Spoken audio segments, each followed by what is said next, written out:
Hello student, कैसे हैं आप। नेक्सस एजुकेशन पॉइंट में आपका स्वागत है। हम हाजिर एक नई वीडियो के साथ। आज हम बात करेंगे BHIC 131।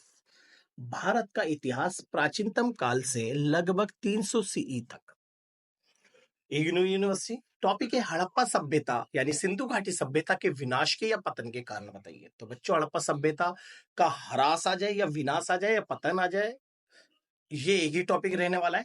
तो हड़प्पा सभ्यता के पतन के कारण हम जानते हैं। चलिए, हड़प्पा सभ्यता के पतन की जानकारी के लिए हमारी इस वीडियो को लास्ट तक देखिए। अगर आपने हमारे चैनल को सब्सक्राइब नहीं किया है तो हमारे चैनल को सब्सक्राइब करें, बेल आइकन जरूर बजाएं ताकि हमारी आने वाली वीडियो का नोटिफिकेशन आसानी से आपको मिल सके। तो चलिए शुरू करते हैं हड़प्पा सभ्यता के पतन के कारण। हड़प्पा सभ्यता विश्व की प्राचीन नदी घाटी सभ्यताओं में से एक है, क्योंकि ये सभ्यता जो थी ये सिंधु नदी के किनारे बसी थी।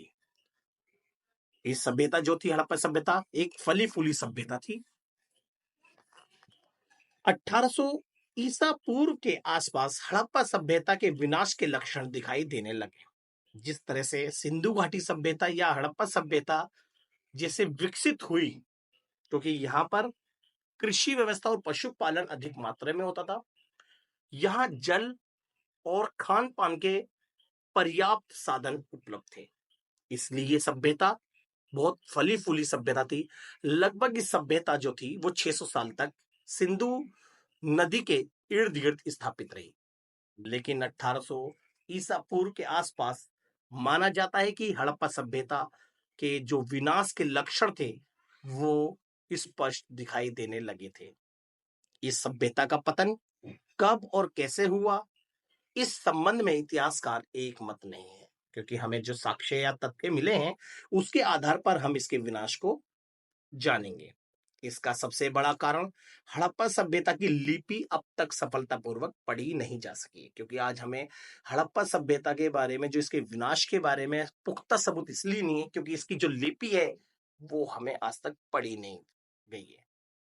अब लिपि पढ़ी जाए तो हमें इसकी सभ्यता के पतन के बारे में सटीक जानकारी मिल सके। तो इसलिए इतिहासकारों ने अनुमान के आधार पर इसको 1800 ईसा पूर्व के बाद इसके विनाश के कारण को जाना है।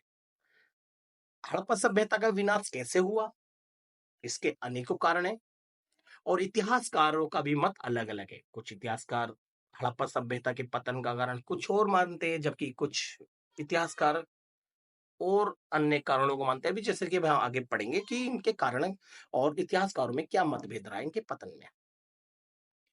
तो अगर आपको हमारी वीडियो अच्छी लग रही हो तो हमारे चैनल को सब्सक्राइब करें, बेल आइकन जरूर बजाएं।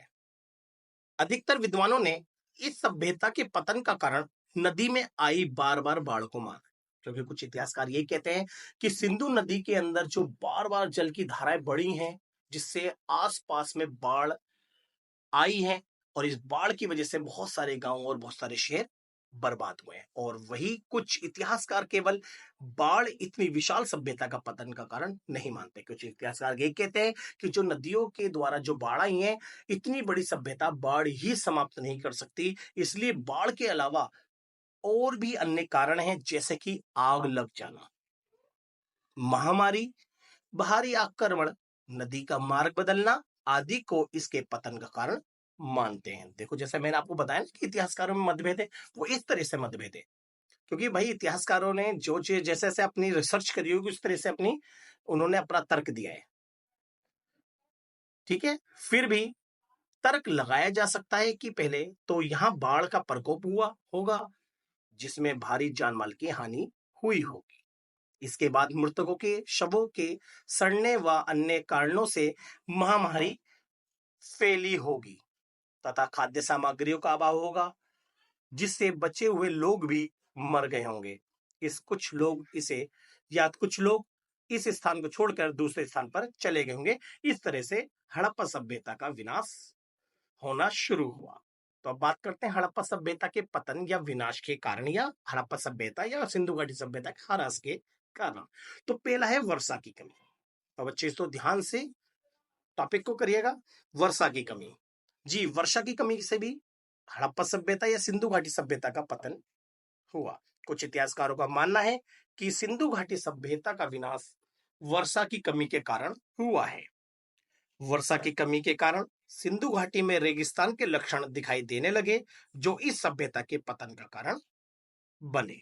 दूसरा है विदेशी आक्रमण। जी, विदेशी आक्रमण भी हड़प्पा सभ्यता के पतन का कारण बने। तो विदेशी आक्रमण, कुछ इतिहासकारों का मानना है कि आर्य अथवा विदेशी आक्रमण कारियों ने इन पर बार बार आक्रमण करके इस सभ्यता का अंत कर दिया, जिससे हड़प्पा सभ्यता, सिंधु घाटी सभ्यता पतन की ओर आकर्षित होने लगी। थर्ड पॉइंट है सिंधु नदी का मार्ग बदलना। कुछ लोगों का मानना है कि सिंधु नदी ने अपना मार्ग बदल लिया होगा, इसके कारण सिंधु घाटी की जमीन सूखी बंजर पड़ गई। ये भी हड़प्पा सभ्यता के पतन का कारण बनी। नेक्स्ट है भूकंप। तो भूकंप भी हड़प्पा सभ्यता का कारण है। कुछ इतिहासकारों का मानना है कि सिंधु घाटी के विनाश का कारण भूकंप व प्राकृतिक आपदाएं भी हैं। लोगों का मानना है कि क्योटो जैसे भूकंप ने सिंधु घाटी को नष्ट कर दिया, जो सिंधु घाटी सभ्यता के पतन का कारण बना।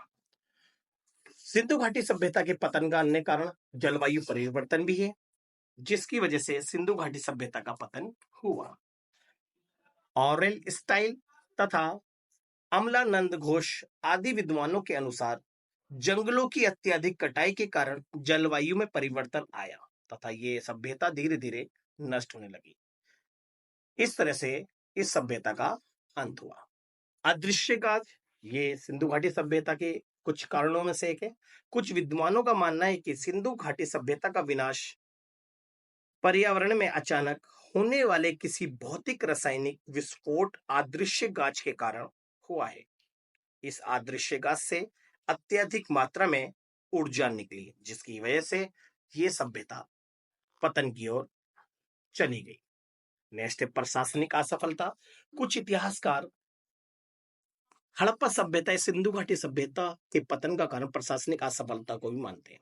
जॉन मार्शल के अनुसार सिंधु सभ्यता के अंतिम चरण में प्रशासनिक शिथिलता के लक्षण दृष्टि गोचर होने लगे, जिसके कारण यह सभ्यता धीरे धीरे नष्ट हो गई और प्रशासनिक सफलता की जगह प्रशासनिक असफलता ने अपना मार्ग बनाया। इस प्रशासनिक असफलता की वजह से सिंधु घाटी सभ्यता पतन की ओर आकर्षित होने लगी।